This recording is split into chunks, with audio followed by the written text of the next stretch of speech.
5, you tell me. You're going to draw the line at a golfer, God bless you. Hell, we got parents that don't parent. We got kids running around like idiots. Anytime somebody tries to discipline them, what do they get? They get hell, the person trying to discipline them.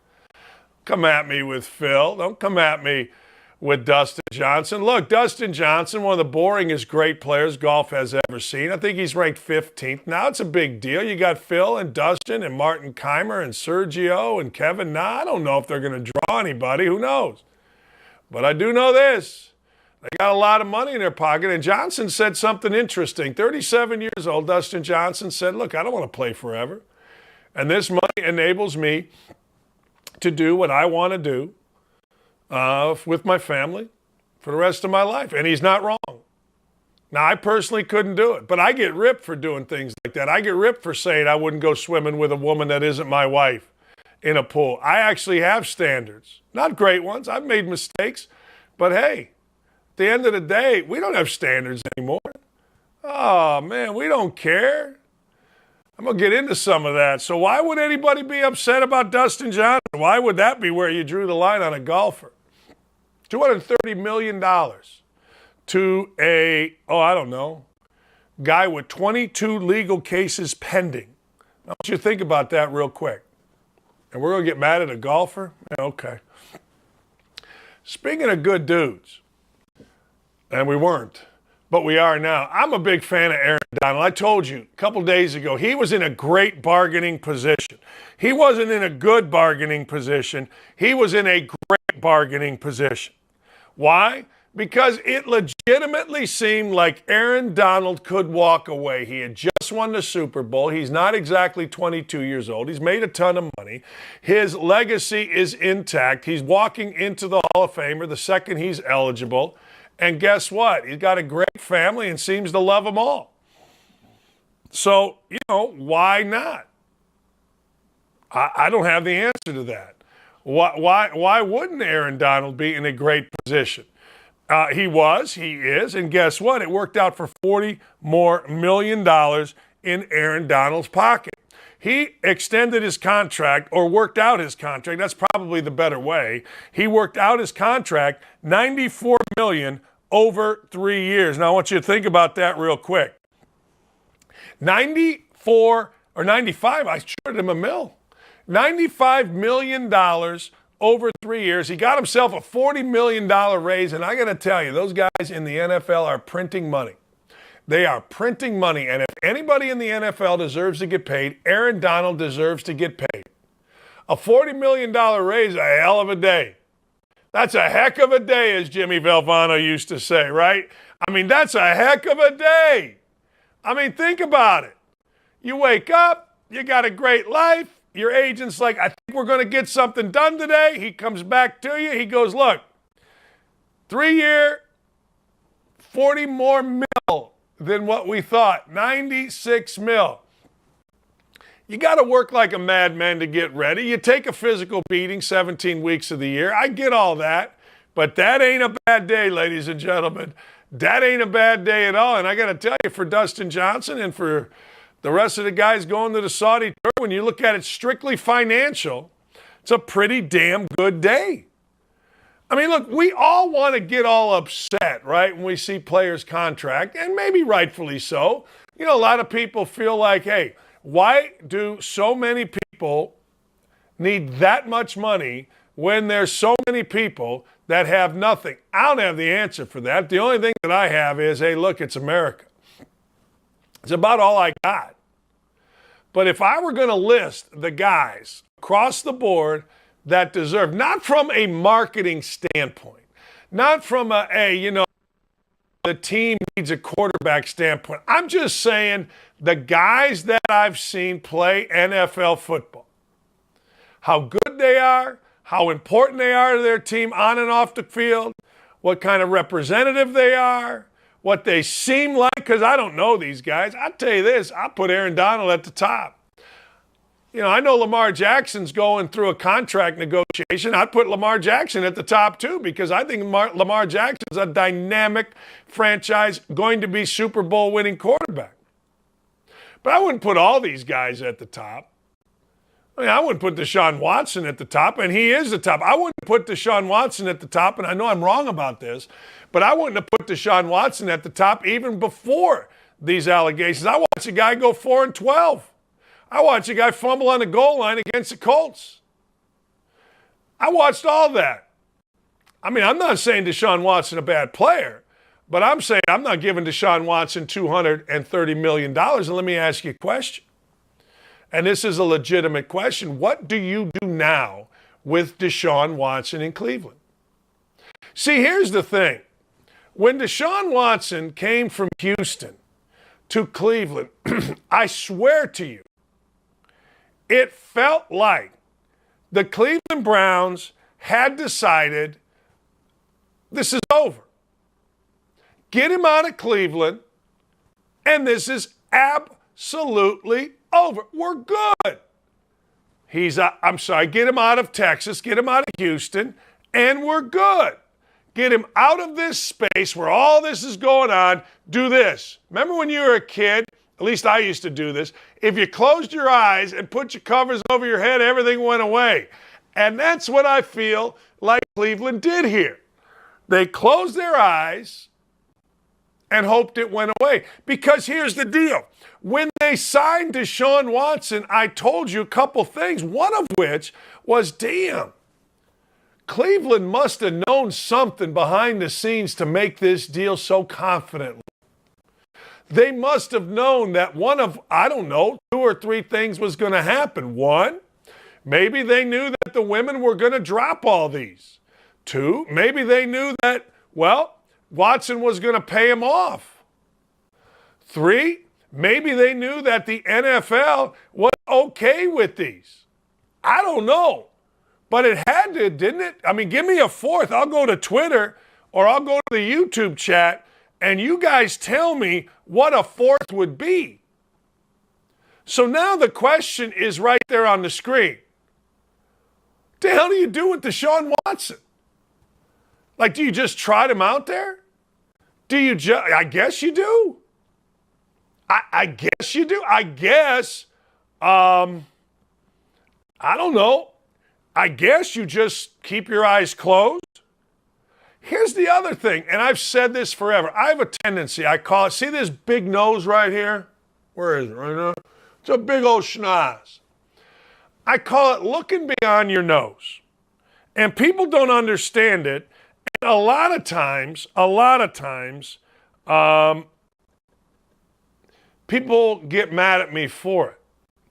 But I'm going to go back to something that we talked about here and tell me what you think. And the reason this is being brought up, if you don't know, that number 1, this isn't going away. Number 2, nobody's been paid off. And number 3, most importantly, a 24th victim has alleged sexual misconduct by Deshaun Watson as a masseuse. So it didn't go less, it went more. It went from 22 now to 24. And I don't know if you noticed, but victims have spoken up on HBO. And the reason these last 2, from 22 to 24, have stepped up is because of that interview.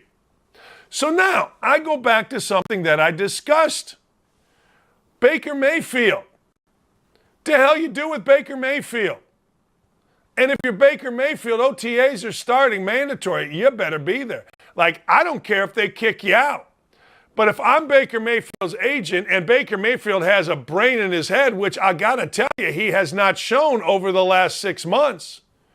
But if Baker Mayfield wants to get back into the league, he's got to do what I've been saying on this show for the last 6 months. He's got to show up to work.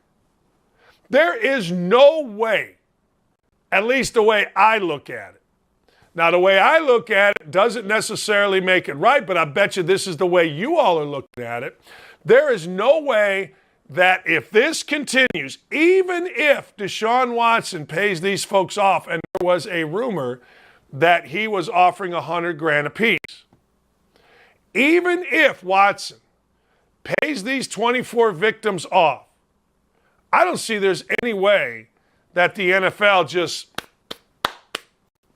we're good. I don't see it.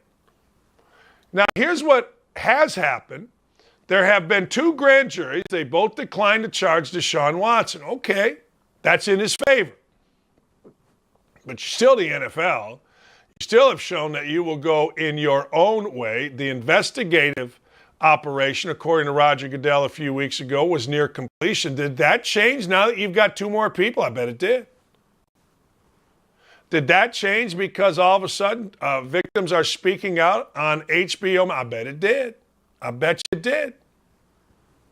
So now you're Roger Goodell and you thought the investigation phase was over. And now, whoa. Got two more. One is enough. 24? Let me go back to Mayfield. How are you not seeing this if you're Baker Mayfield? I get it. I totally get it. The relationship is fractured. I will never go back there. Okay, pull this. It plays Jingle Bells. Look, do you want a career or don't you? And look, I got no problem if Baker Mayfield doesn't want a career. I ran into Johnny Manziel 2 summers ago up in Chicago at Butler National Golf Course in the locker room. Seemed happy as hell.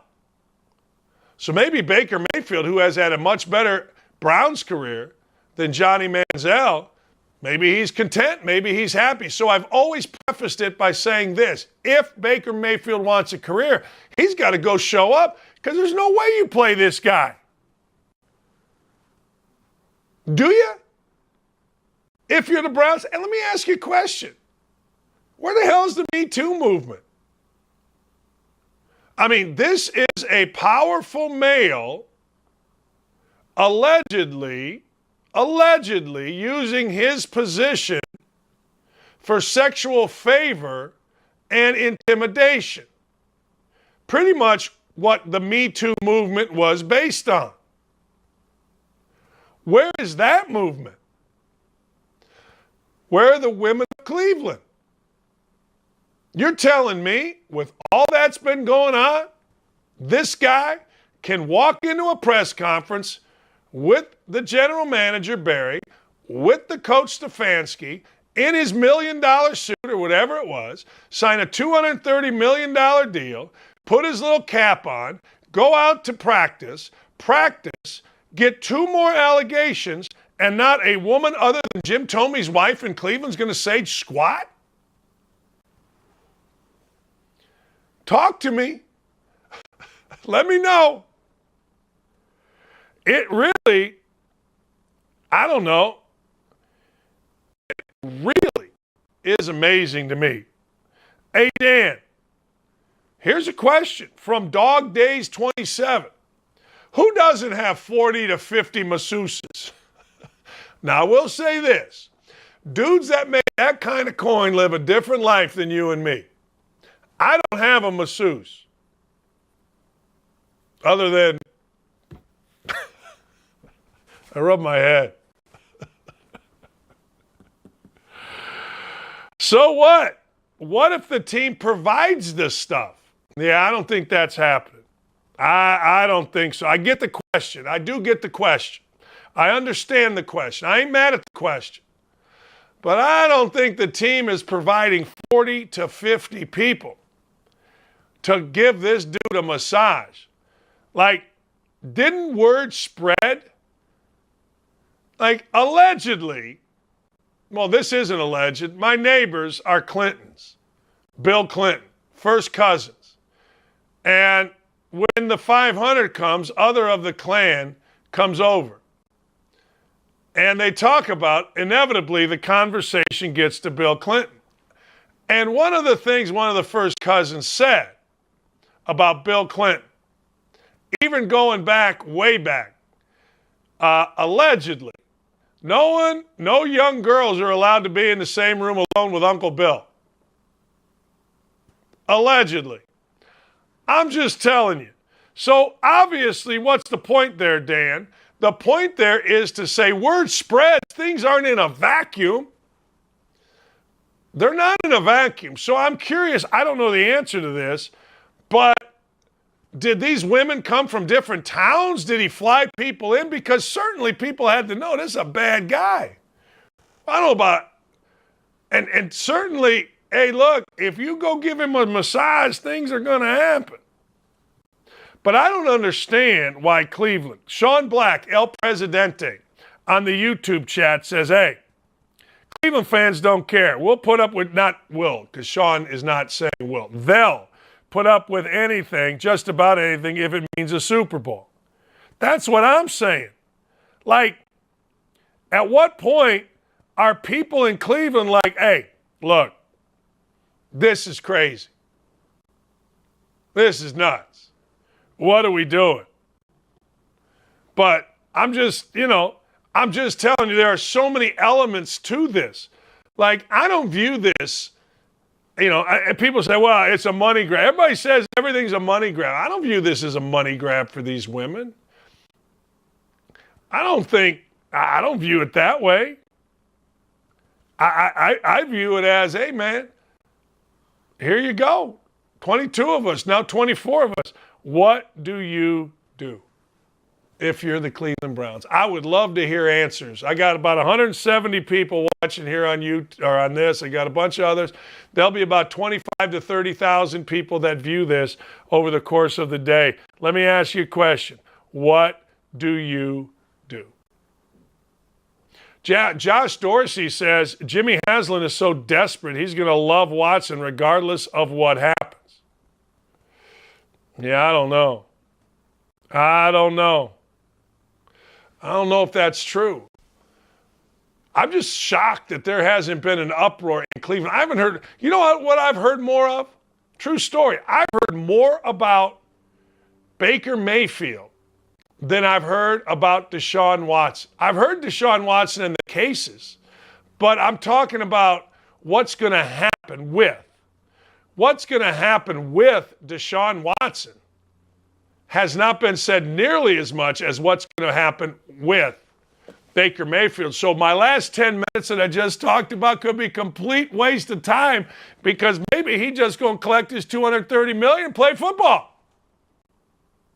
I'll be shocked if that ain't happening. That ain't happening, and I got to tell you, if I'm Baker Mayfield, my ass is going to be right there, knocking on the door, getting into OTAs, and getting ready for the season because he's going to play at least half the season. Mark my words.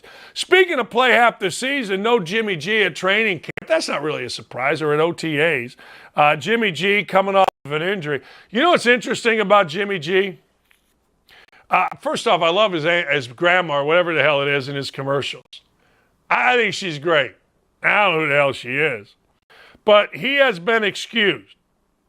He's excused because, well, couple reasons. One, he's injured. That's a big reason. And two, let's be honest, Trey Lance is the future there. And what happens in the NFL, which I really don't understand. But, who am I to question? I always think competition is good. But they're basically saying, hey, Trey, you're so soft that we can't even have Jimmy G here because you're so soft. You're so soft, we have to hand it to you. We certainly don't want you. To have to compete. No, because that's how soft you are. And maybe it's the right move. Look, in my world, competing is what you do. Jimmy G has had shoulder surgery. He has been rehabbing away from the facility, so that tells you he's pretty much done. They are trying to trade the man. He's guaranteed a non-guaranteed, $24.2 million base salary this year. The question becomes, do you want Jimmy G quarterbacking your team? I personally do. Here's the deal. You know that safety that dropped the ball for the 49ers right in his hands? Let me tell you something. That play was the difference for so many people. Like, the 49ers were going to go to the Super Bowl. The 49ers were not kind of going to go to the Super Bowl. Ball in mitts, and the dude dropped it. I'm trying to find his name. The dude dropped the ball. I mean, boom. What the hell? He dropped the freaking ball, and next thing you know, Jimmy G doesn't go to his second Super Bowl. If Jimmy G goes to his second Super Bowl, that's all Peyton Manning did. In Indianapolis, well, you got to understand, Peyton. Okay, I understand. Okay, go fight, win, great. Stafford and the great experiment out with the Rams doesn't work. I just saw Donald gets his big contract. Does he get a big contract? I don't know. You tell me. I'm not so sure. Man, that drop ball was a big, big deal. Man. Woo. Come on, Trey Lance, compete with somebody. And why does it say, look, you know how many teams want a Super Bowl quarterback? Everyone should. Some got their own. Others should be trading for Jimmy G tomorrow. Just looking at that commercial, you know how I tell you all the time, I can tell by the look, Jimmy G's a dude. Jimmy G's a real dude. Jimmy G's a dude that a lot of guys will get behind. I think the guy's name was Dart, wasn't it? San Francisco. Wasn't his name Dart? He dropped the football. I don't know. Maybe it's not, but I thought it was. Yesterday, it's going along sweet as you please. It's 4-2. I told you to take the Oilers yesterday. It's going along beautiful. Swimmingly, really. Somebody explain this to me, you hockey guys. Why is it that a 2-goal lead in the third period is no good? What is that? Hey, explain it to me. A 2-goal lead in the third period seems like it is absolutely money. Quiz Dart. Yeah, that's the guy. I went to a hockey game 100 years ago. I went to a hockey game at Bowling Green. When you go to Bowling Green as a basketball coach, you got to go to the hockey game. All right? You got to go to hockey. Hockey's a big deal there. On the Miracle on Ice, there's like 2 or 3 Bowling Green guys. Kenny Morrow was one of them that were from Bowling Green. Bowling Green hockey is great. So I went to a hockey game with my friend, the golf coach, Gary Winger, and he's like, I go, all right, I played hockey growing up. And he goes, yeah, 2-goal lead, no good in the third period. I go, you're an idiot. I'll take a 2-goal lead in the third period every day. He goes, yeah, you probably would. He goes, but it's no good. So yesterday, what happened?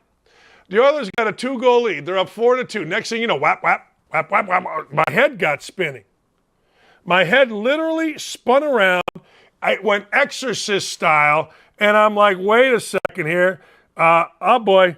6 goals scored. Next thing you know, it's 5-5, and they go into overtime, and the Avs move on. Avs are fun to watch. Now, look, I'm not Mr. Hockey. I'm not sitting here as Gordie Howe. But I got to tell you, the Avs are fun to watch. You know why? They score goals. I mean, if you're going to go to a hockey game, how about you score some goals? How about you score some points? How about you do something? Hockey's like church sometimes when you go to the game. I don't know. Anyway, all right, here's the deal. Got a monster for you today. When we come back, it's a top 5 for Tuesday. It's just crazy stories. Like, we got Sarah Spain calling Rays players bigots. Everybody's got to call people names if you don't agree with them. Our most tolerant. We got Hunter Biden running around naked. We'll show it to you. Yeah. Who doesn't want to see Hunter Biden naked? Me. Also, we're celebrating the mustache today. Miles Teller in Top Gun. Traditional stash. Jennifer, all you ladies.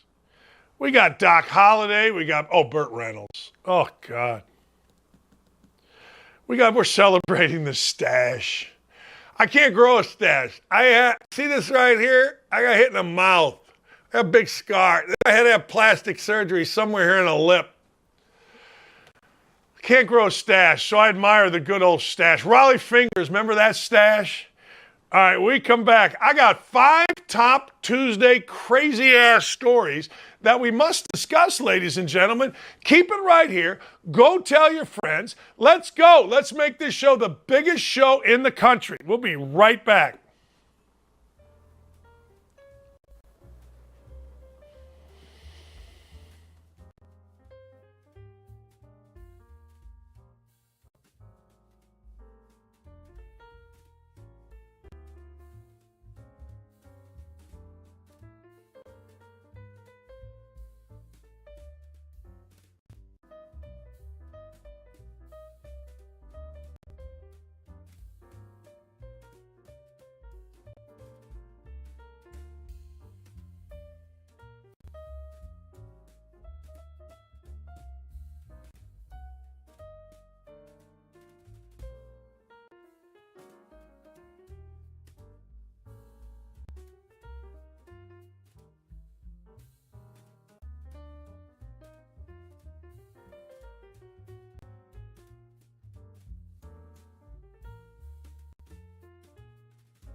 Thanks, everybody, for watching. Hunter Biden naked.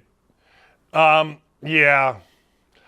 Well, here's the deal. I have a hard time with things, and I'm tweeting out right now as I'm talking to you because I have a hard time because I understand addiction.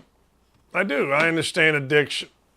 So Hunter Biden, this is our top 5 crazy for Tuesday, but Hunter Biden, I'm kind of tired of Hunter Biden, but Hunter Biden won't go away, and frankly, at least the way I look at it, and you all can look at it differently, but the family is so arrogant, and so ridiculous that I kind of put aside hey, I don't want to discuss people with addictions problems.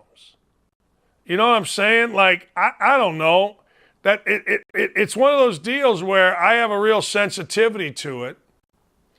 But when you're such a jackass, I don't even know how we don't discuss. But so Hunter Biden is walking around, and Hunter Biden is walking around a hotel. This is from 2018. Now let's set the story.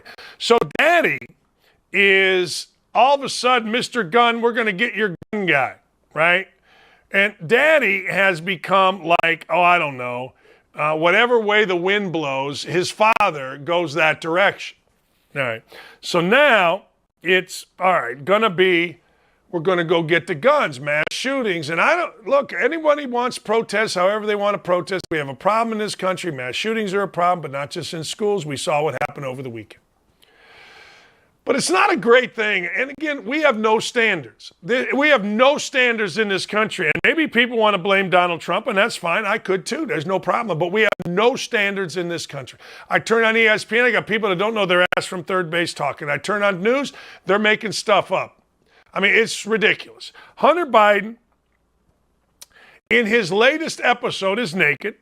He casually, in this video, waves around a handgun, points it at the camera. He's got a nude hooker with him in some kind of big-time hotel. Now, Hunter Biden has an illegally obtained weapon on him, all right? And this comes out, and again, this is dirty politics. We know this. But it comes out at a time when you had 11 incidences on Saturday and Sunday that left 15 dead, 61 injured across the United States. His dad called on Congress to pass new gun control legislation. All right?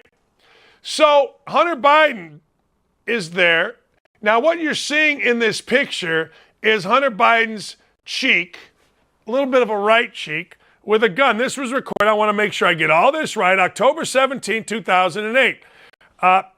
5 days earlier, October 12, 2018, and not 18. Hunter Biden bought a .38 caliber handgun in Delaware. In order to make the purchase, listen to this, Biden answered no to a question that asked, are you an unlawful user of or addicted to marijuana or any depressant, stimulant, narcotic drug, or any other controlled substance? Obviously, Hunter Biden has acknowledged repeated struggles with drug addiction and alcoholism. It included a photo of what appeared to be crack cocaine and drug paraphernalia in this picture. So here we are. Again, we have no standards in this country. We have no level of, okay, let's keep it here. I think Lee would agree. There's no standards. You're the one that talked to me about it. We've lowered them. So everyone can reach something. Yes, and if you lower standards, guess what's going to happen? Everyone's going to hit him. Thank you. So Hunter Biden's walking around naked in a hotel, rich hotel. Where did Hunter Biden get all this money? Anyway, I digress. So it gets weird here, if that's possible. Like a naked-ass Hunter Biden carrying a gun with a hooker, naked, in a hotel room. I got to tell you, full disclosure, I'm not just saying this because my wife's over here. I wouldn't know where to get a hooker. I'm not kidding you. I would not, like when I was a kid in high school, one of the things we used to do was drive down in the middle of Gary, Fifth Avenue, and talk to the hookers. So I knew if I wanted to get a hooker, I could get it there. It's a long story. The police came up. They recognized me. They go, Dan, what are you doing? I go, we're just sitting here talking to hookers. And those of you that are from Gary, Indiana, know the Buckingham Hotel. I think it was on 5th Avenue, 3rd Avenue, maybe. I don't know. But I wouldn't know where to get a hooker. These dudes just get hookers. So this all gets weird, right? So the dude gets a gun, illegally obtained. His lover, who, by the way, is named Hallie Biden, the widow of his late brother, Beau Biden. That's right. Hunter Biden Stuppen, Hallie, who is his sister-in-law of his brother, Beau, who passed away.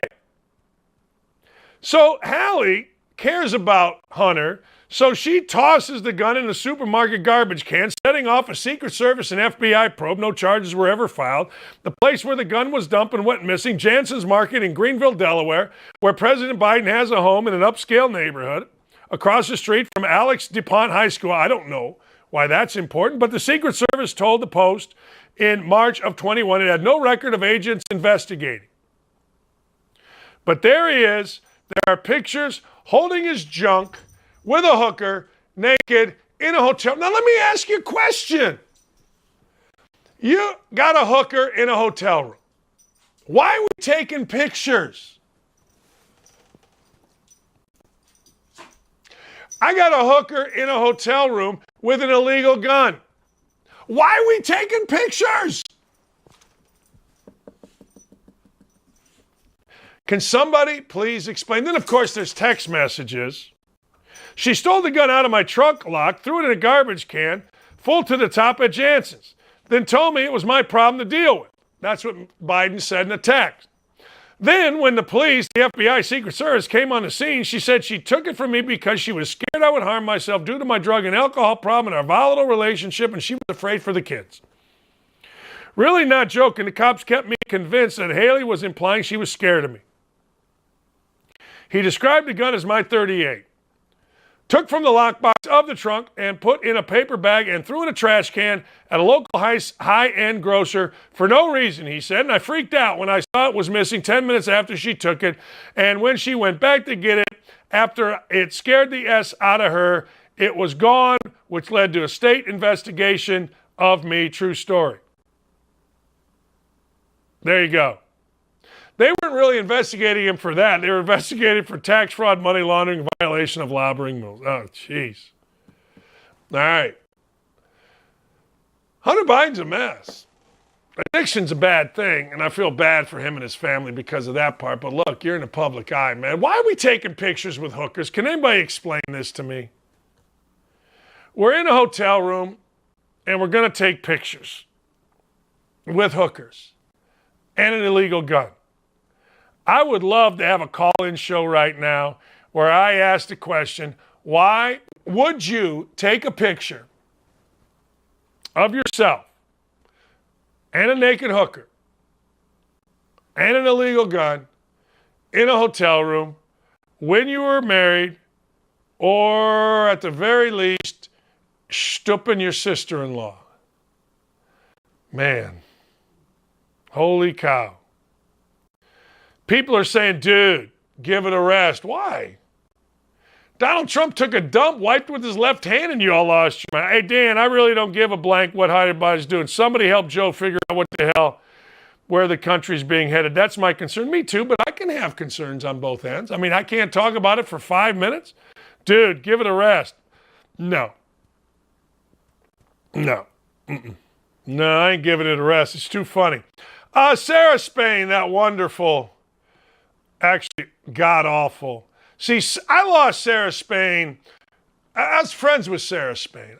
Sarah Spain's fine. She's fine.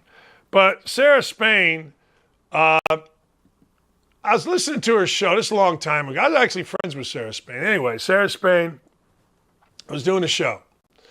Dan Dickow came on the show. I think it was Dan Dickow. And she and her partner started talking about rubbing her hands through his hair. And I'm like, well, you can't do that. And then I started listening to her, and she got into the whole, there were groups at ESPN. One was a little Levitard group where all the little libbies go and they're all nuts. And anyway, apparently Sarah Spain still has a radio show. I did not know this. But let me give you some context here. So Sarah Spain mad about everything. When I said that Andrew Luck quit on his team. Toxic masculinity, she screamed at me. Well, I say toxic stupidity by her. Show's uninteresting. She's uninteresting. But anyway, and at the end of the day, who cares? But 5 Tampa Bay Rays decided they're refusing to wear a patch that had the gay pride logo on their uniforms because of their religious beliefs. Sarah Spain got angry. Sarah Spain says, hey, look, these guys are bigots. Let me ask you quick. This is a woman that sold her whatevers on the internet to go to the Super Bowl years back. This is a woman that would side with anything that the wind blows. Sarah Spain, this is what tends to happen when frivolous class isn't affected by things. That religious exemption BS is used in sports and otherwise also allows for people to be denied health care, jobs, apartments, children. No, it's not. We have to stop tiptoeing around it because they're trying to protect people who are trying to be bigoted from asking for them to be exempt from it. When they're the very people that they are bigoted against are suffering the consequences, you say trying to be bigoted. Yeah, whatever. She went to Cornell. She's very smart. I got to tell you, if I'm playing professional baseball, or I'm doing a radio show, and somebody wants me to wear something on my person that I'm not comfortable wearing, I'm not wearing it. And if you don't like it, tough shit. That's basically it. And if someone as inconsequential as a radio host doesn't like it, good. You can always tell how you're doing by who doesn't like it. You can always tell that. And this has nothing to do with people's apartments. This has nothing to do with people's jobs. Hell, there are tons of jobs out there. There's a million jobs. People can get any job they want right there. This has nothing to do with health care. This has to do with a personal choice by men that are going to be out in the public and they don't want something displayed on their person. And they have every right to do it. And certainly she has every right to call them whatever name she wants to call them. But that is the way our, quote, most tolerant, most concerned party does. That's how ESPN and the people at ESPN get ahead. Sarah Spain has absolutely no value to ESPN. There's nothing she does that draws interest. And I like her. She's fine. She's fun to be around. But this has to do with a simple choice by men. A simple choice. Do I want a logo on me that makes me uncomfortable and has absolutely nothing to do with what my job is? And the answer, of course, is of course you have the right to do that. And of course they have the right, they being whoever they are, the right to call you names. That's what happens in this world. But if I were a Rays player and I was uncomfortable with it, I wouldn't give two shits about what Sarah Spain or Dan Lebitard or any of the little cretins running around ESPN or used to run around ESPN calling people names under the guise of being the most inclusive. I wouldn't care what any of them think. And good for the Rays players. Would I do? I don't know. I know this. I wouldn't put something on me right here and wear it that I did not want on me right here on this show. Or I wouldn't do it on ESPN. I wouldn't do it on any network that I'm on. I wouldn't do it. And if you didn't like it, tough. It's just another thing for people that are inconsequential, that have no original thought, that have no influence to get mad about. That's all it is. We're all bigots if you don't do what the political left wants you to do. Look, all right, Major League Baseball, like most brands in this country, are engaged in Pride Month. Many of them, they believe in it. Many of them just to show that they're not bigoted, just to show that they don't catch hell. I got to tell you, the most popular video we have sent out, this is where maybe people have it wrong. The most popular video we've ever sent out from this show, and I believe from Outkick, non-Clay division, because I think Clay dominates all of us, was my video yesterday talking about this very thing. This very thing. And I read the comments yesterday. There's like over 300 comments by the time I read it. Maybe there's more now. And I got to tell you, 99.99999% of them were in favor of the Rays players. We cater to the Sarah Spains in the world. Somehow, some way, we cater to the 0.1% of people that say, you're a bigot. No, you got personal choice in a country that allows for that. You got personal choice in a country where women have fought for that personal choice. And that personal choice is, I don't want to wear something I'm not comfortable. That's not bigoted. That's personal choice.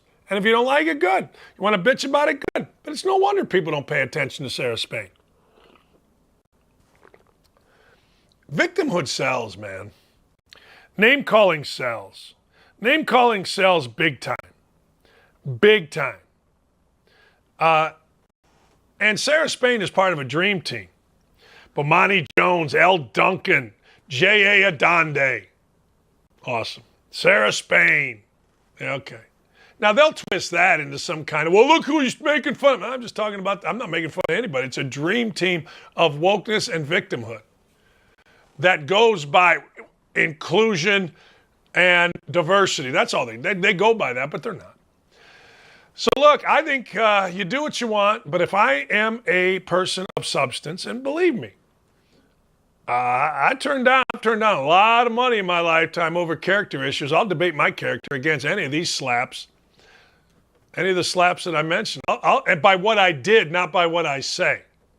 Turned down $3.5 million when I was frickin' 20 or 30-some years old with a young family in West Virginia because they were cheating pricks, and I wasn't going to be a part of it.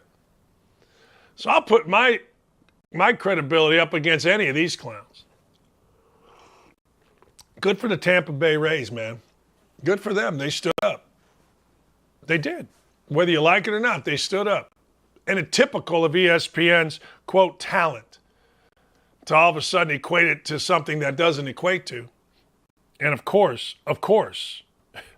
be the first to call names. It's really, really, really interesting. It's fascinating, really. It is. You can't just have a debate. That's bigoted. All right, good for you. So there you go. Now we got a couple more. That's only two. We got a lot of stuff. Tiger Woods offered a huge deal to go to Saudi Arabia. Tiger Woods looks a little like Jack Nicklaus in that, doesn't he? He looking a little like Fat Jack. Tiger Woods ain't fat. Tiger Woods is ripped. And I mean ripped. So Tiger Woods offered a ton of money to go play golf in Saudi Arabia. Now I got to tell you, everybody else can go play golf in Saudi Arabia. Everybody. And it is not going to move the needle. At least not yet. Maybe it will. Maybe it will in the future.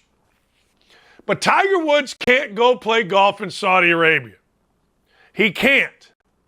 Because Tiger Woods is beyond golf. Tiger Woods' dad, Earl, once said that Tiger is going to be as big as Gandhi. Well, he's not that. He's not.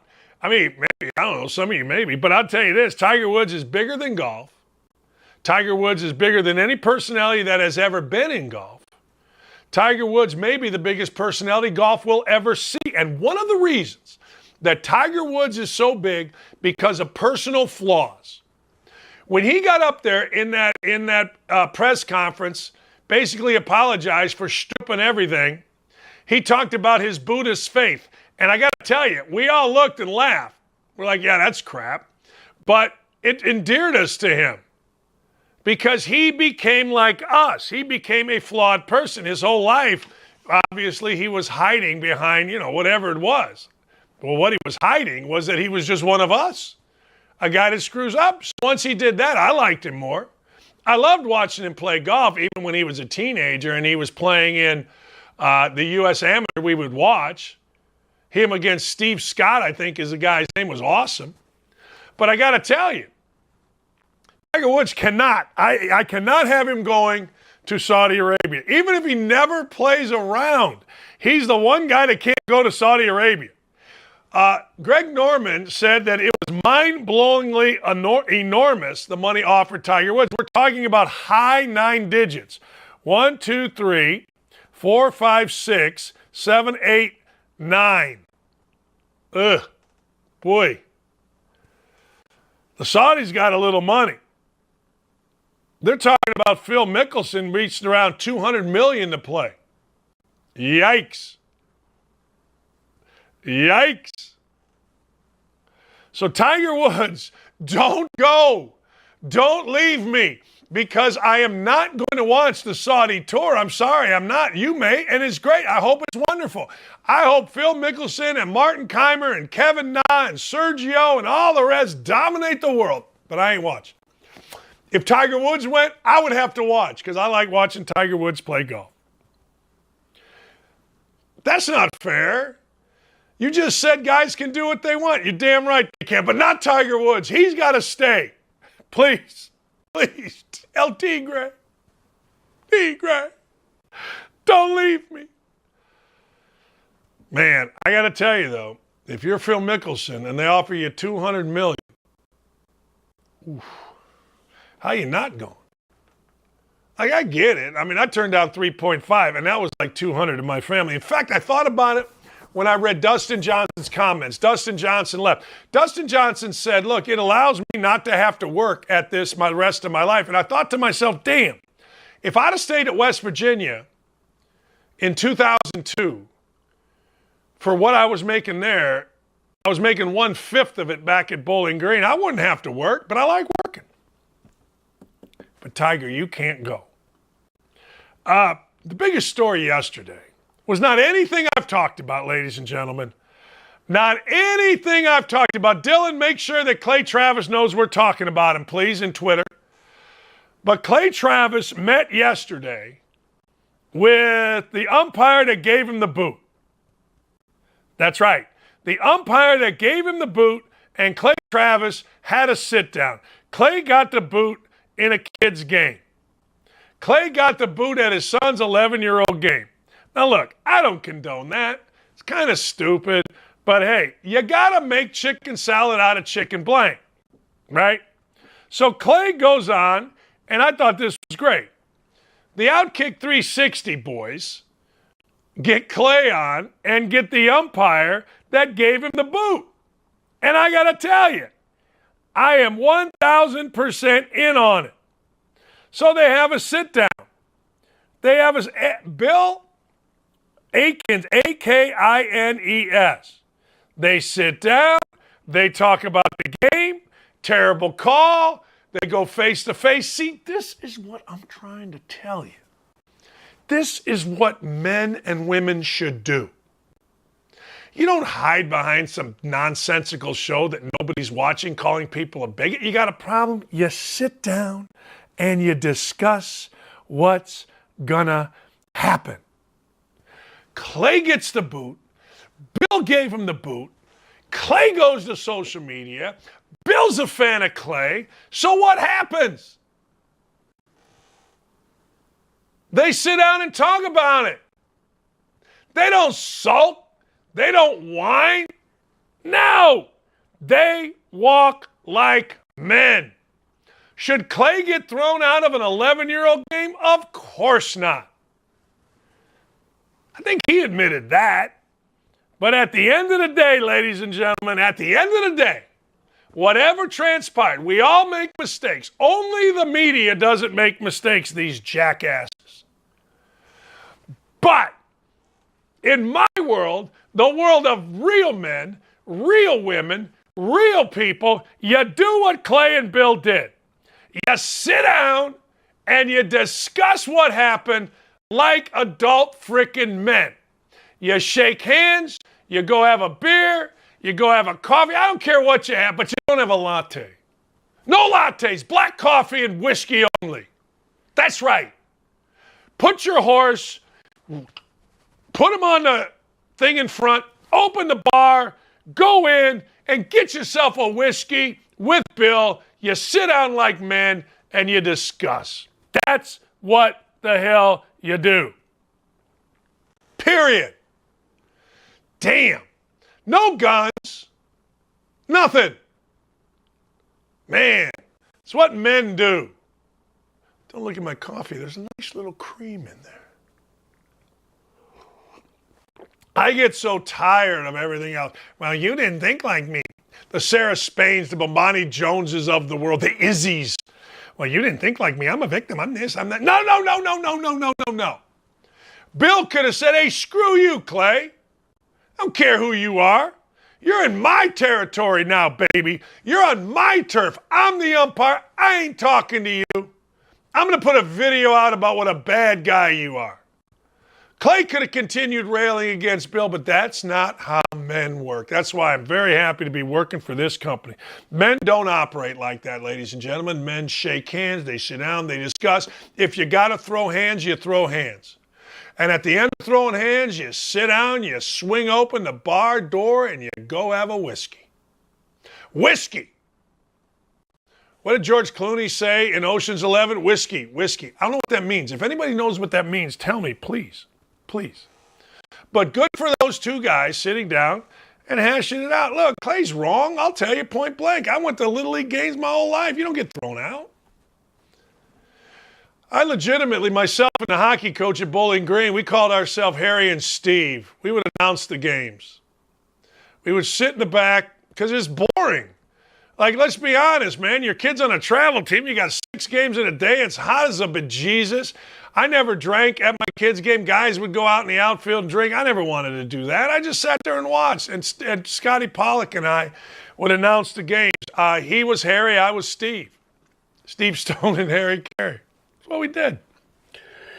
Man, the world is nuts. All right, this is really weird. You ready for this? This is really weird, but this is really cool. I don't know if you guys remember, but going back 100 years, it shouldn't be 100 years ago, but it seems like it's 100 years ago. A while back, there was the curse of whatever the hell was in Boston, and 2 guys that helped break the curse were David Ortiz and Manny Ramirez. Well, David Ortiz's son, D'Angelo, drove in Manny Ortiz's son.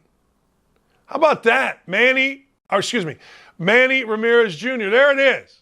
He drives him in a college baseball game. Is that cool? How cool is that? D'Angelo Ortiz drives in Manny Ramirez Jr., and the world feels old. Seriously, the world feels like it's 1,000 years old. It does. It just does. It feels like yesterday. Manny Ramirez and David Ortiz were celebrating, Johnny Damon and everyone. And now, ladies and gentlemen, we close our eyes, we open our eyes, and Manny's kid and David Ortiz's kid are playing ball together. It's pretty cool, actually. It's very cool. I like it.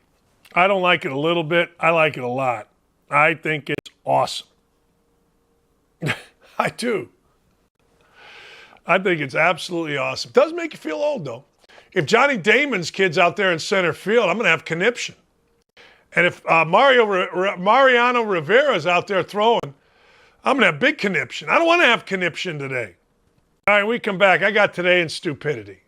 It includes Draymond Green, tucking bucks, the golfer spat. I got a lot to get to with you people. Oh, no, wait, that's coming at 10:30.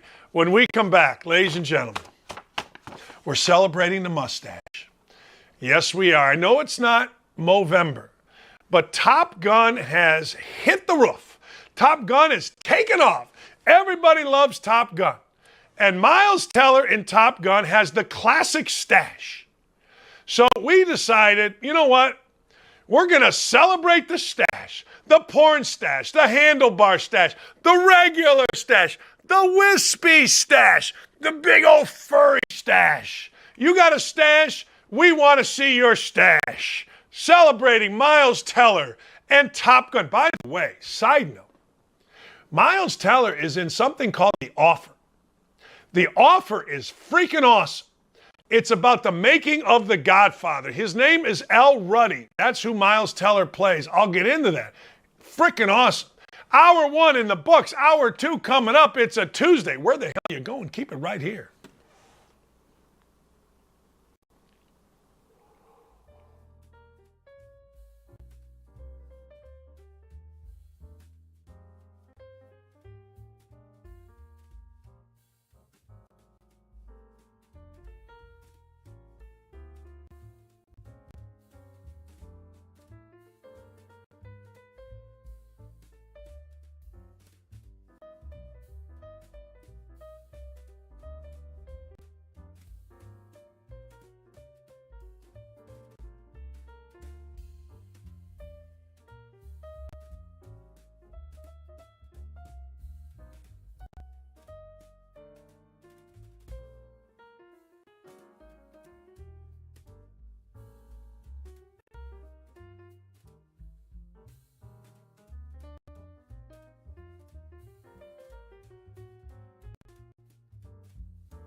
Ah, yes. Ah, the mustache. Mustachioed. All right, this Miles Teller picture, I think we got Miles first, is the reason we're doing this. Miles Teller in Top Gun, the hit movie that everybody loves, because, look, let's be honest, contrary to what these idiots tell us, we love America. We love America fighters. We love America folks. So we are celebrating the mustache today in honor of Top Gun and Miles Teller. That's what we're doing. And we thought about some great mustache. You can't have a conversation about a mustache without Tom Selleck. Tom Selleck is the quintessential mustache. And I'm not talking about a mustache that, well, wore out. Tom Selleck on whatever the hell his show was that everybody loved him in. What the hell was the name of that show? You guys know? I forget. He was terrific. He was a Detroit, it was like Magnum P.I. That's what it was. Tom Selleck in Magnum P.I. was fantastic. You see that mustache there? That mustache lived in Friends. That mustache inspired Joey and Chandler to grow their own mustache. When you inspire others to get mustachioed, even on television, you have a strong mustache. And I got to tell you, I don't know whether Tom Selleck's a good guy. I don't know whether Tom Selleck's a bad guy. I don't know whether Tom Selleck is anything. I don't even know where the hell Tom Selleck is today, but I got to tell you, when you talk mustaches, you are talking in the movies Tom Selleck, period. There are very few stashes that are iconic. This next one that I'm going to show you, every single guy and gal that watched baseball in the 70s and the 80s can tell you who this is right from jump. His name is Rollie Fingers. Now, Tom Selleck's stash, fantastic. But you get a look at Rollie Fingers, and he had the little whip here. I'm going to be straight with you. I think this mustache is weird. I think this mustache is a little bit, I don't know, icky. You're telling me you're going to do this? You're telling me you're going to walk around with that stash, with those loops, and you're not going to be a weird dude? I got to tell you, I think different. I think completely different. I guarantee you the YouTube chat is not happy with this mustache. When Rollie Fingers used to have it, you know what I always wanted to do? I wanted to trim it. I always thought, and again, everybody that I have ever met, and I know some Major League Baseball players, but anybody that I've ever met has told me that Rollie Fingers is one great dude. Not kind of a great dude, a great dude. All right? Don't at me about Rollie Fingers and the weirdness. This is frickin' weird. Now, even in the 70s, where weird was the norm, this was weird. I ain't like it. This is the kind, let's go to Prince here. Now, when you think of mustaches, you don't necessarily think of Prince. But you see that little stash? You see, you got to look close. You got to really pay attention. That's a unique stash. That stash is basically, you know when in the wintertime you get a cold and snot comes down your nose? That's what that stash is. And then you got a little wisp around the sides. Not quite a goatee, not feathered up. Well, let me see. I don't look. Not feathered out like Rollie Fingers. No. It's going down just a little. It's not all the way down here where it looks a bit Fu Manchu-ish. No. Stylish. It befits a man that is an artist. It befits somebody that is a musical genius. You can't just have a normal stash. You can't. You can't just have a stash. Oh, lick my boots. That was awful. That reference to Sheila E. was just awful. However, they did put their thing out for display. They did. Sam Elliott. I said Sam Shepard. Sam Elliott. Hey, Lee, Sam Elliott. We were discussing. Look at that thing. Now, there's a couple dudes that have that thing. Remember Tiger Woods' caddy Fluff back in the day? It had that thing. You just call that the frickin' walrus. Remember Craig Stadler, the golfer? I mean to tell you, that frickin' thing is, look, if you walk around with that thing hanging on your lip, you know what you are? You're a man. You ever hear that guy's voice? He's like in everything, right? Isn't he like one of the guys in Roadhouse? He's kicking ass. He's one of the bouncers. You gotta be a man. I had a good friend, Bob Heben Street. We called him Hebe. He was a man. He had that kind of stash. Rest in peace, Hebe. Eyes always open like this. Had too many drinks at the bar. Bought rounds. Fought people. Protected women. Rode horses. Shot the bad guy. Yeah, that's right. I'm Sam Elliott. Now, in real life, Sam Elliott may have been a Shakespearean actor. Hell, I don't know. But when you got a stash like that, yes, Wilford Brimley. That's that stash. I took Sam Elliott ahead of Winford, whoever the hell his name is, Brimley, because I got to tell you, I got tired of Winford Brimley. For a while, Brimley was on every stinking show. In fact, he probably still does healthcare commercials. I had enough of his down-home folksiness. It was all I could take. I agree. Sam Elliott was awesome in The Big Lebowski. He was. Absolutely awesome. But when you talk like Sam Elliott, oh, hell, I'm half hungover anyway. You're always a little bit tired, but you're always ready for the rumble. Yeah, you are. You're always ready in case somebody wants to challenge you. And if somebody wants to challenge you, hell, we'll kick their backside from here to Omaha. We ain't mad about it. Hell.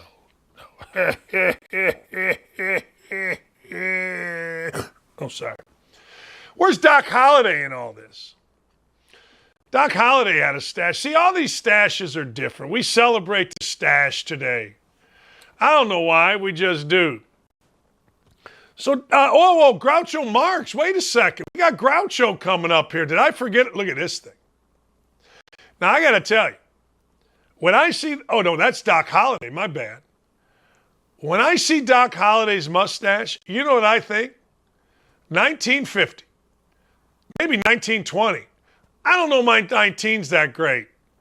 But that's a hairy man. You know how much hair is on that man's back? Do you have any idea how many times if that man had that back groomer he'd be doing? Look at the hair on that guy. Doc Holliday. Yeah, he was. Doc Holliday was a bad mamma jam. We'll do Groucho next. But when you look at Doc Holliday, you know what you think? Classic. When you look at Groucho Marx, you know what you think? Comedic. So let's go back to Holliday for just a second. See, Groucho looks funny right there. Groucho looks like he's getting ready to tell you something that you want to hear. Groucho looks like the kind of guy I want to be around, right? He looks like what he is, a funny dude. Doc Holliday looks like a lawman. Doc Holliday shows up. You know what he's got?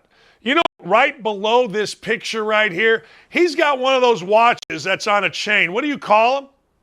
He's got a vest, he's got a watch on a chain, and he's got a 6-shooter by his side. Yeah, he does.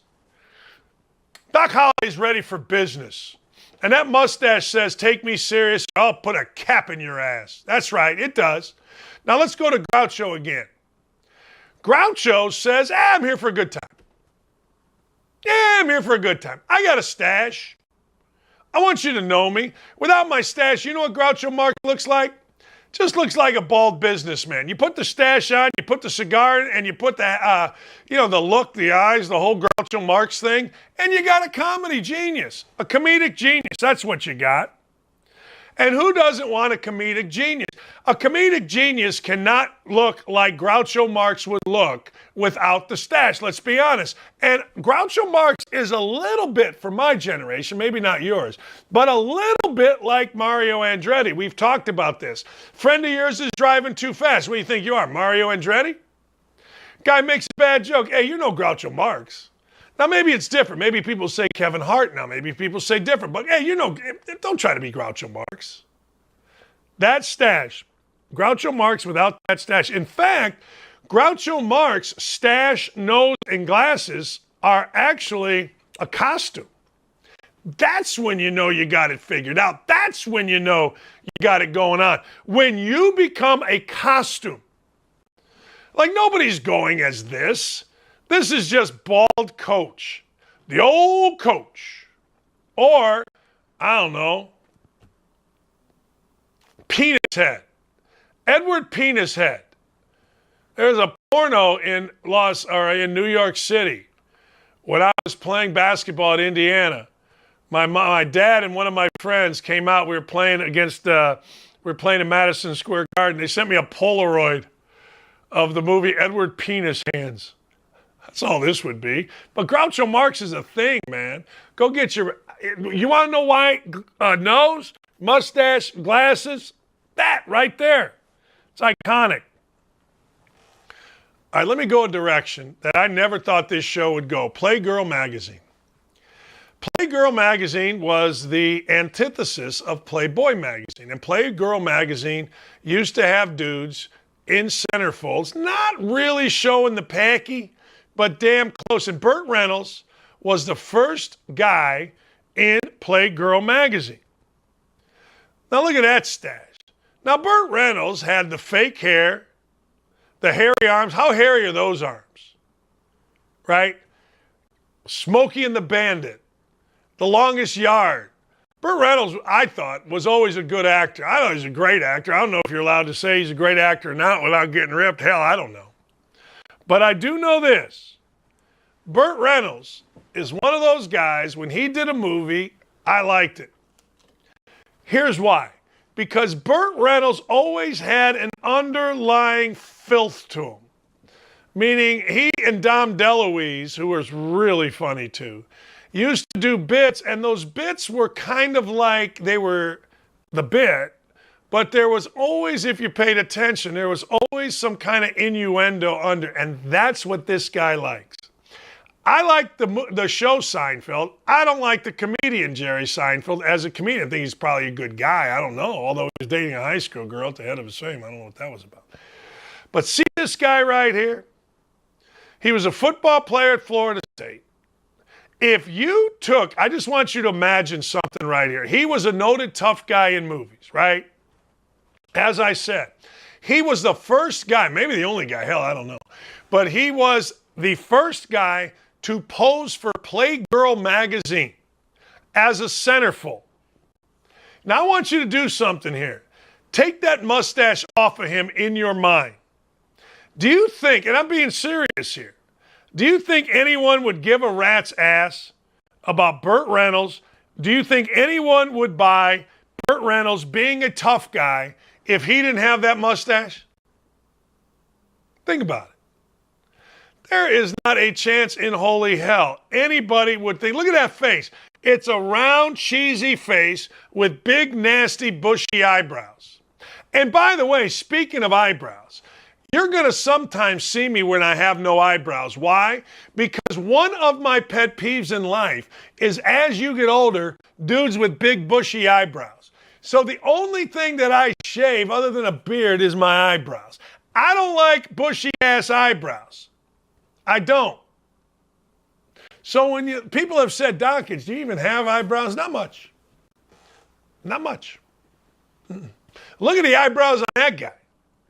Burt Reynolds, without that mustache, is just some dork named Burt. You throw a stash on that guy, that's a movie star. That's a freaking centerfold. And here's the other thing with Burt Reynolds, all right? You take the toupee and the mustache off, he's Sipowicz. Dennis Franz. That's all he is. Maybe I need a mustache. And I ain't mad at Burt Reynolds. Burt Reynolds knew what he had, man. Burt Reynolds knew who he was. He knew what he had. You know who else does? Steve Harvey. Steve Harvey's got one of the greatest, how do I put this right? He's got one of the greatest. Is that Steve Harvey? No kidding. He's got one of the greatest, fakest mustaches ever. Like when I watch Steve Harvey, I mean, Steve Harvey's on your TV like 24/7. Steve Harvey, you can't swing a dead cat without Steve Harvey on your TV. I don't care if it's a pageant that he screws up. I don't care if it's the damn, what is it, Family Feud. I don't care if he's a judge. You turn on afternoon TV, and the king of afternoon TV is Steve Harvey. Now, when I was coming up in Gary, Indiana, the African Americans called it clean. Steve Harvey is clean. He's got a clean stash. He wore there was two things. Man, you're clean. And you got a stingy brim. Do you know what a stingy brim is? Anybody know what a stingy brim is? A very cool hat. A very cool Bear Bryant type hat. I always wore a stingy brim. I had a stingy brim, man. Some guy knocked the stingy brim off me and I punched him in the face, ran into the car, jumped in the back seat and hid. Because I thought he was dead. And I spent the entire night thinking that I killed a guy at my girlfriend's apartment. I couldn't get a hold of her. I went back to the apartment. The guy was just having a beer. He's like, why'd you punch me? I go, because you knocked off my stingy brim. He goes, now we're going to have to fight. I said, okay. We didn't fight. But Steve Harvey's stash is clean, but I got to tell you, it looks fake. And I'm not saying it is fake. I'm just saying it is fake. It is. It's fake. You know, all of a sudden people are talking about Deliverance. Burt Reynolds was in Deliverance. I don't think he had a stash.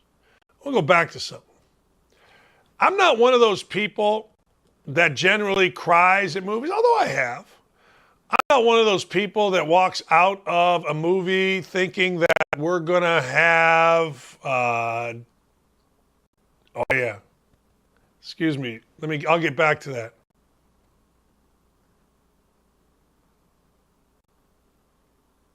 Wrong way.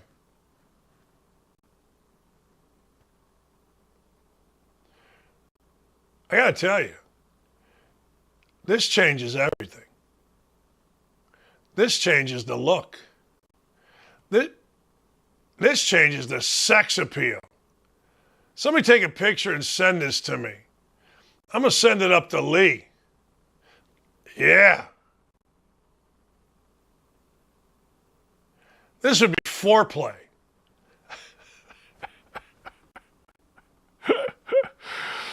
Yeah. That's right. The sex bots are on the YouTube chat, ladies and gentlemen. Yeah, they are. What was I talking about? Hell, I forget. But I'm sure it was really good. I'm sure it was really, really, really pertinent. Guys here, no, wait a second. I was talking about movies. So Burt Reynolds is in Deliverance. Like, I don't walk out of a movie. Rocky, we kind of did, right? Rocky went, he wanted to work out, right? You wanted to go do something, all right? But I'm not one of those guys. My wife is. She thinks that aliens are going to walk the planet. Not aliens, but, the Walking Dead people, zombies. She thinks we're in for a zombie apocalypse. And I'm not saying she's wrong. But I'm not one of those that goes, oh, man, I saw this movie and now I can't sleep. Except for one movie. One time. Deliverance. That scene where Ned Beatty, squealing like a pig, has stayed with me my entire life. I'm not a woods guy. I don't go into the woods. I'm not afraid to go into the woods, but I'm not really a woods guy. But when I do go into the woods, I ain't happy about it. Tell you something else. When I do go into the woods, Lee and I actually one time, I got these rubber kayaks. I bought them from Walmart. And we moved to a new town. Actually, she moved to a new town with me at Zionsville. And Lee likes to do stuff. So I'm like, hey, let's go kayaking down this little river next to the Little League park. I didn't tell her this, but we're go kayaking down, and I'm not going to lie to you. Even though it was basically in the middle of the town, my head was on a swivel. I didn't need to see those guys with the banjos, baby. I don't think they're around Zionsville, but I know this. They're around southern Indiana. Yeah, they are. I didn't need that kind of action in my life. I didn't need it at all. Here's what I needed. Get down the river, have a good time. There was a place called Bub's at the end of the river. Go have a hamburger and a beer and not run into the good old boys. That movie, ladies and gentlemen, has stayed with me for as long as I can remember. It's the only movie that has. I'd love to hear what movie stayed with you. That's the only. Star Wars, isn't it great? Yeah, it's great. Rocky, I wanted to go beat up everyone. Yeah, it's great. No. 2 minutes later, I forgot it. I watched Deliverance in 1991 for the first time in a house I can remember exactly. It was on. I don't know if we had an illegal cable box. I don't know what we had. Maybe we just had HBO. But it was on. I'd never seen it. And it came up just before that part. And it stuck with me forever. Yeah, forever. It's really the only movie to this day that has. And I believe it's the only movie that ever really will. Unless somebody makes a movie about my life, which ain't happening. So there you go. Deliverance.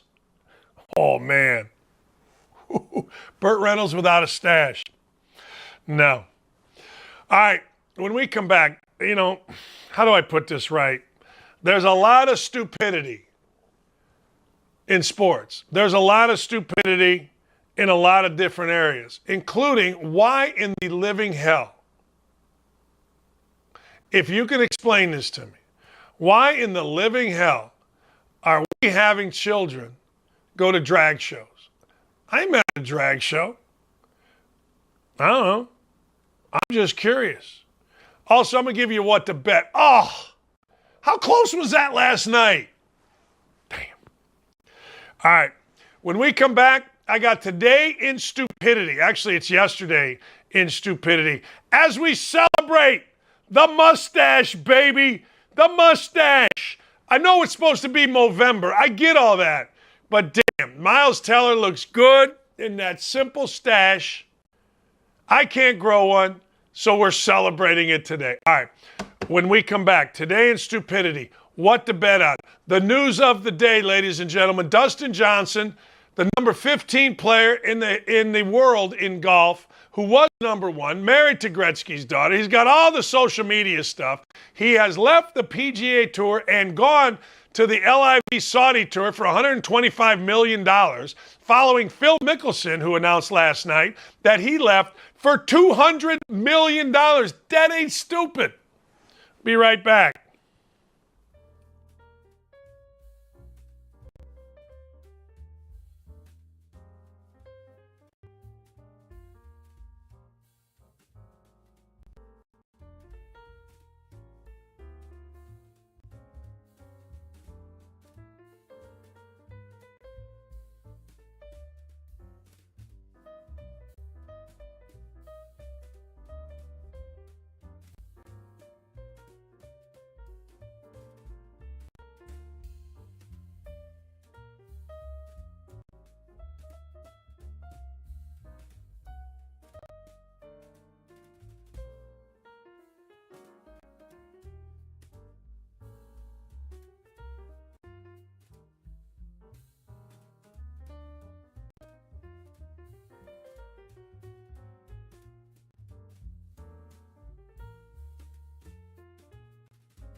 All right, it's a weekly feature. Today in stupidity. Now, stupidity can be in sports, obviously. It can be in politics. It can be in business. It can be anything you want. All right, leading it off, and this is going to be interesting. We're going to talk tomorrow to Damon Bruce. It's Boston against the Warriors. The Celtics against the Warriors. Boston's against San Francisco, all that kind of stuff. Draymond Green yesterday said something that I think, and we talked about this yesterday, but I got to expound on it a little bit. Draymond Green was quoted as saying, yeah, I've earned preferential treatment from the referees. And I said this yesterday, and I'll say it again today. I'm not sure that he hasn't. I think he pretty much has. I mean, let's be honest. When you're in the NBA and you've been to the final 6 of 8 times and you're a really good player, the NBA historically has shown they will give preferential treatment. I mean, I don't think LeBron James has ever fouled out of a game. Michael Jordan never fouled out of a game. I mean, that's preferential treatment. Certainly it's knowing how to play, don't get me wrong, but it's also preferential treatment. And Draymond Green said that. Now, here's the deal. I said this yesterday, and I'll say this today. I'm interested to see what happens tomorrow night, because you kind of go by what you would do. Let me ask you this. What would you do if you were a referee or you were a league office and you listened to the biggest voice in your sport right now? I'm not saying he's the best player, and I don't think he has the biggest reach. Like, I think LeBron James in his social media, he has the biggest reach, right? I mean, he's got all these millions. But Draymond Green is the loudest voice, the biggest voice. And I'm using that term literally, voice. So the biggest voice in your sport basically tells you as the commissioner, Adam Silver, and basically tells you as the head of the officials, and basically tells the officials that are going to work game 3, hey, look, I know, you know, the public knows, you give us all preferential treatment, and I've earned that. I ain't having it. I'm not going to lie to you. I'm not having it. If I'm a referee, I may blow the whistle and every time say preferential this. Now, I'm not saying I'm right. I'm not saying any referee would do that, but I would. Because they're embarrassing you. Now what happens is this. Now, because Draymond spoke it, now people look for it. Y'all kind of knew it. I said it yesterday. It's like a billionaire telling everybody he's a billionaire, then being surprised when his house gets robbed or somebody in his family gets kidnapped. I mean, don't be surprised when you go out there and you talk about it. Don't be surprised when you brag about it. Don't be surprised when there are repercussions because of you bragging about it. It's interesting to me. And I'll bet you money, I'll bet you money that as that game goes on tomorrow, maybe not the next day, maybe not game 4, maybe not game 5, 6, 7, but I'll bet you tomorrow, I'll just bet you tomorrow, things don't go that smoothly for Draymond, because I'm pissed if I'm the commissioner. I'm pissed if I'm his coach. I'm pissed if I'm his GM. I'm pissed if I'm the head of referees. I'm pissed if I'm the ref. I am. Hey, man. Yo, we've taken a lot of your grief, Draymond Green. And you're going to throw that back in our face? Okay. No problem. Here we go. See how this goes for you. That's how I look at it. Doesn't mean I'm right. Doesn't mean I'm right. In fact, probably means I'm wrong. That's how I would. Everybody's got a boss, people. Everybody's got a superior. So you think you're getting over, huh? That's what you think? All right. You think you're getting over on us? Let's see how that goes for you. Because everybody's got an ego, baby. And Draymond getting ready to find out. All right. I don't know why this is a thing. Other than, I guess, lifestyles have to be thrown in our faces at every turn. But will somebody tell me why tucking bucks into drag queens, little kids, has become a thing? Like, I'm no prude. I ain't even close to being a prude. But will somebody please explain it to me? I was just going to say 317-239-1070 is the number. But will you explain to me how different places now, whether it's Taco Bell, why we are so into drag queens. Look, I don't care what you do. It doesn't matter to me what you do. But I got to ask, why do we have to involve little kids? Why can't we just let kids be kids? I'll hang up and listen. Like, are you trying to normalize this? Like, kids are literally on stage tucking dollar bills into men dressed up as women and dancing suggestively to them. Like, look, do whatever you want to me. I don't care. But I don't understand why this is a thing. And I'll sit back and listen. All of a sudden, out of the blue, and I swear to God, this is out of the blue, and maybe I'm not smart enough to see things coming. I'm certainly not. And if you all, or they all, or we all, whatever your term for all is, want to have a lifestyle that involves drag queens, that's great. Good for you, man. Good for you. But why do kids have to be drawn into it? Why is it so important for adults to drag kids? What kind of parent drags their kid to a drag show and then has them go on stage and tuck dollar bills into the person's underwear? There is literally pictures of kids with their hands in the pants of drag queens. Explain to me why that is necessary in this world. But again, I tell you this because we have zero standards. There are no standards in our country. Seriously, it is amazing to me. You know, it's astounding to me that this is what we are doing. Children, listen to this. Children are actively encouraged to tip the drag queens at a drag show at a Dallas gay bar. I don't care if it's a gay, I don't care about that. I care about what are we doing. There's a viral video of children at a drag show with a neon sign reading, quote, "It's not gonna lick itself." Can you explain to me why this has to be? The only explanation is we got no standards anymore. We're letting the lowest common denominator get hit every time. You lower standards, we're going to hit them. And you can tell me this is no big deal, but I think it is, and good for a Texas legislature.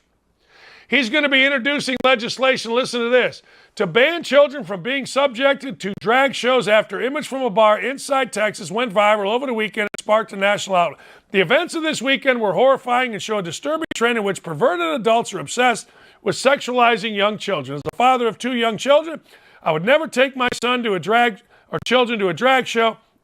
And I know Speaker Dade Fellon and the rest of my Republican colleagues wouldn't either. That's from Brian Slanton, Republican in Texas. Hosting a drag show where kids were invited on stage, tipped performers in front of a neon sign bearing an obscene message. Outside the club, protesters gathered to complain that the event was grooming children. Why do children have to be involved in this? Hey, man, you want to go to a drag show at a club? Go to a drag show at a club. Who cares? I don't care. But somebody explain to me, and I can be called any name you want. I'm just asking for an answer. I'm legitimately asking for an answer. Why do children have to be involved in this?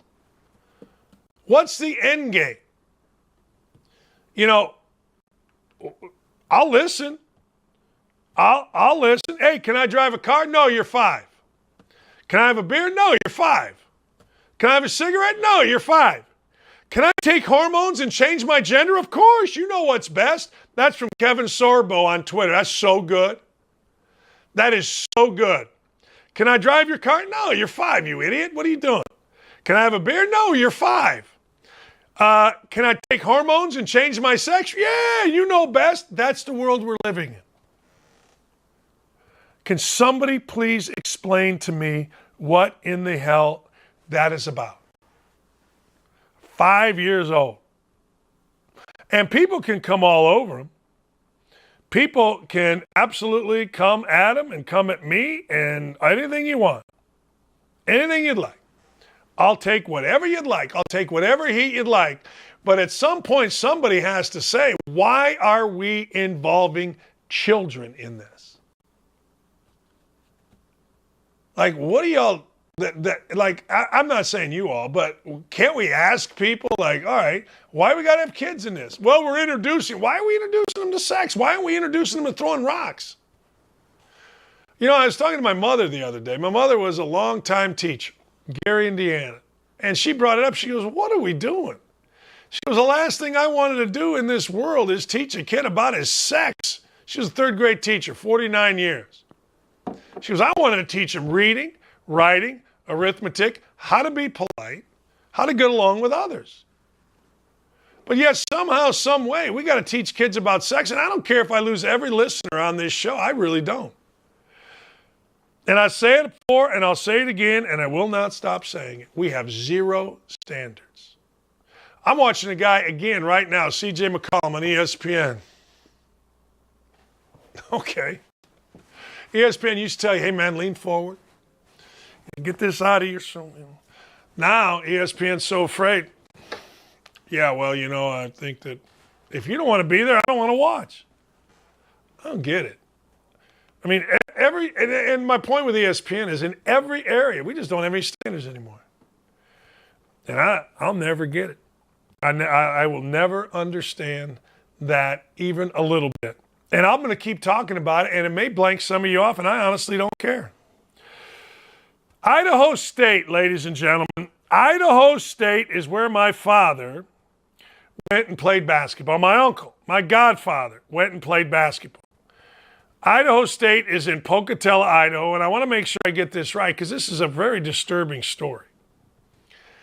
Idaho State, the reason guys went from Gary, Indiana to Idaho State is a man named Buzz Connor was the basketball coach. And Buzz Connor was from Gary, Indiana. And true story, there was a train, the South Shore, not the South Shore, but there was a train that went from Chicago, Gary, Indiana, to Pocatello, Idaho. So my dad went out there, my Uncle Roy went out there, Terry Chikaleff went out there, Johnny Kobza, who was my godfather, went out there. They all went out there.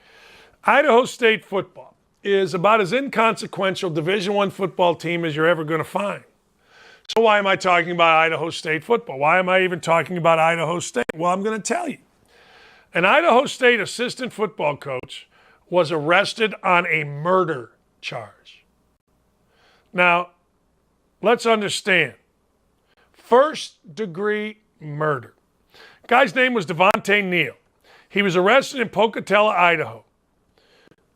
Maricopa, Arizona is a county.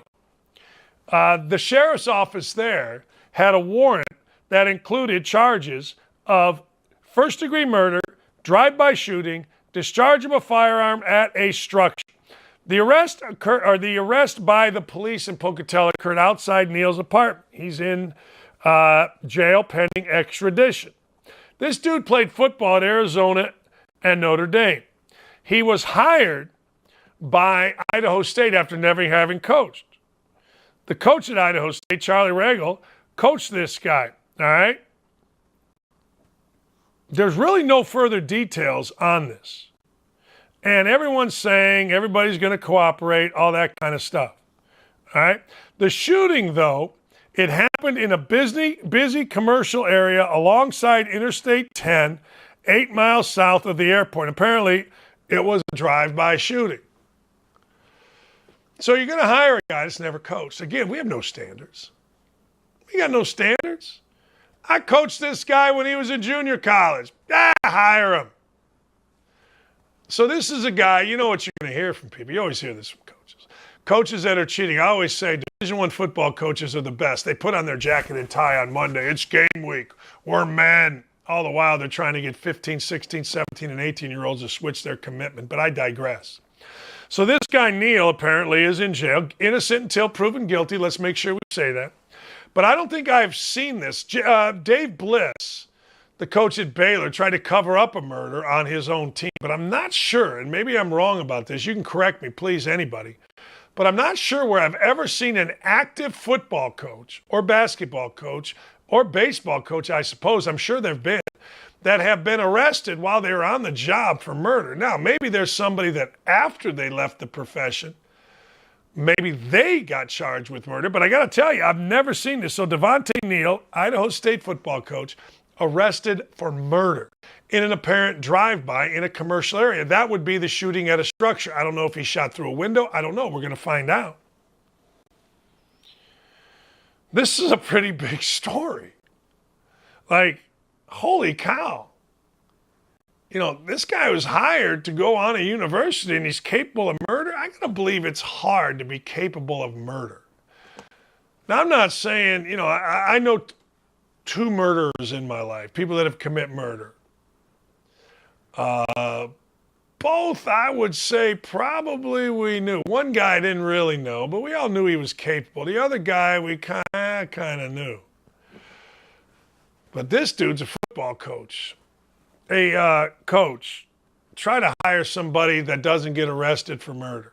But again, innocent until proven guilty. But if you don't think that's something about today and stupidity, I don't know what in the hell to tell you. All right, we've talked a lot about golf today, right? We've talked a lot about the PGA Tour and the LIV Tour, and here goes Dustin Johnson for $125 million, and here goes lefty Phil Mickelson for $200 million. It's a lot of green, baby. All right, but there's other guys involved. There's a guy named Kevin Na. Kevin Na is a professional golfer. By all accounts, Kevin Na is a very okay golfer. All right? I mean, he's not great, but if you watch the PGA Tour, Kevin Na is around it. He's sniffing it. He's a guy that is, I don't know, he's on a leaderboard. He's good enough. Not great. Grayson Murray is on the tour. Grayson Murray is a guy that has battled a lot of things in his career. And for whatever the reason, Kevin Na and Grayson Murray have a beef. They got a Twitter beef. So Kevin Na announces, hey, look, I'm headed to the LIV Tour. It's a very difficult decision. I hope my fans will continue to support me wherever I choose to play. Your family will support you, but hey, look, Kevin Na, we love you, but ain't nobody supporting you. Grayson Murray, who is apparently has fought a ton of demons, has had all kind of issues, but hey, he's on the tour. He's overcoming them. So Grayson Murray takes time to quote tweet Na's resignation from the PGA Tour by saying, like I said on the range in Mexico, you won't be missed. At Kevin Na, you won't be missed. At PGA Tour, our rounds just got 20 minutes faster. See, now that's a tweet I can get behind because anybody that has ever played golf with me understands I have two rules. Play good, play fast. Play bad, play faster. That's it. Even on the PGA Tour, dudes are like, hey, man, play fast. So Na and Murray have a little bit of history. I'll read it to you. In January Sony Open in Hawaii, Na was walking in putts. Apparently he walks in putts. It's a signature trait. So Chantel McBee, who is on SiriusXM Radio, says Kevin Na walking in putts does not get old. Murray, who wasn't eligible to play that week, said Kevin Na taking 3 minutes to putt them does get old. So Na replied, you missing the cut is getting old. That's to Murray. Now, in Murray's defense, he's dealt with alcohol, anxiety, all this kind of stuff. All right? It ends up that Murray and Na confronted Murray. They got in a driving range. I told him if he goes and plays in the Saudi League, no one's going to miss him on this tour. And then Grayson Murray felt bad about it. He said, I don't want to be a bully. I apologize to Kevin Na. I'd be doing the exact same thing as if I were him. Also, for anyone who says I suck at golf, y'all are wrong. Well, Murray's ranked 524th, and I'm not going to lie. 524th in the world ain't bad. It ain't bad. Hey, look, I don't know, but I like it. You know I like me some spats. Golf spats are the best. Wouldn't it be great? Like, I don't want to go ahead like the Idaho State football coach and get charged with murder or anything like that. But wouldn't it be great if all of a sudden, here we go on the driving range, Bob Barker, Happy Gilmore style. They're just throwing hands, man. They're just throwing hands. What are you doing today? Throwing hands with Kevin Na. Why are you throwing hands with Kevin Na? He dissed me. Okay. So you got the guys in the Sansa slacks. They got, I'm wearing a shirt with no logos right here. They got logos here, here, here, here, here, here, here, here, and here. And they're just throwing it. They're just going at it. I think it'd be awesome. I support it. I do. I support it. What's not to support? I think you all would too. I think it'd make the tour more interesting. You know how at Notre Dame, I don't know if they still do it because, let's be honest, the world has gotten so ridiculous. But at Notre Dame, they used to have something called the Bengal bouts, which is you could fight in boxing matches as a student. Like, you want to box? Train for the Bengal bouts. A bunch of dudes that played football used to be in the Bengal bouts. So, all right, well, they should have a Bengal bouts for golfers. Like, let's square up. All the golfers in the world, let's just square up and see what we can do. Yeah.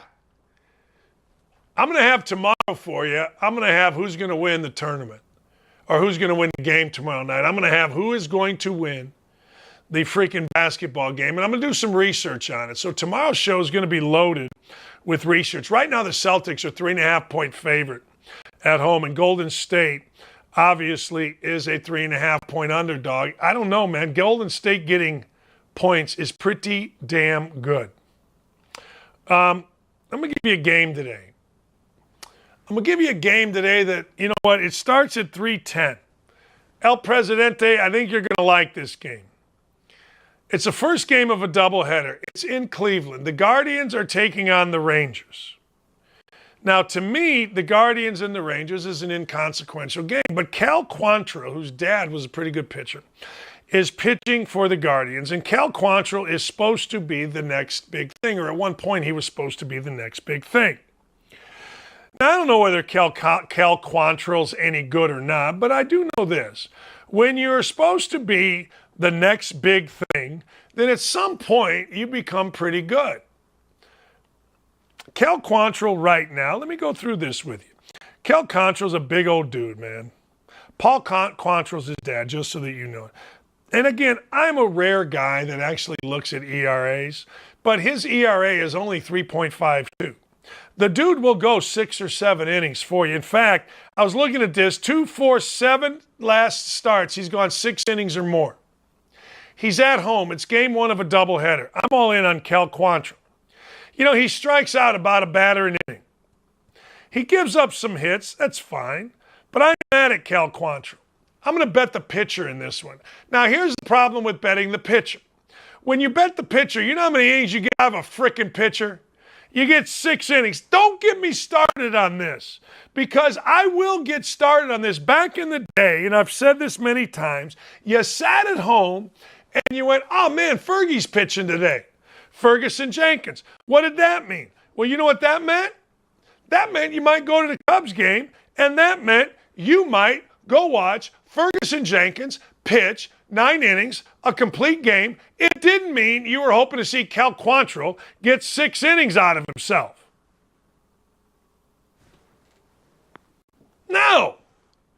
I don't want Cal Quantrill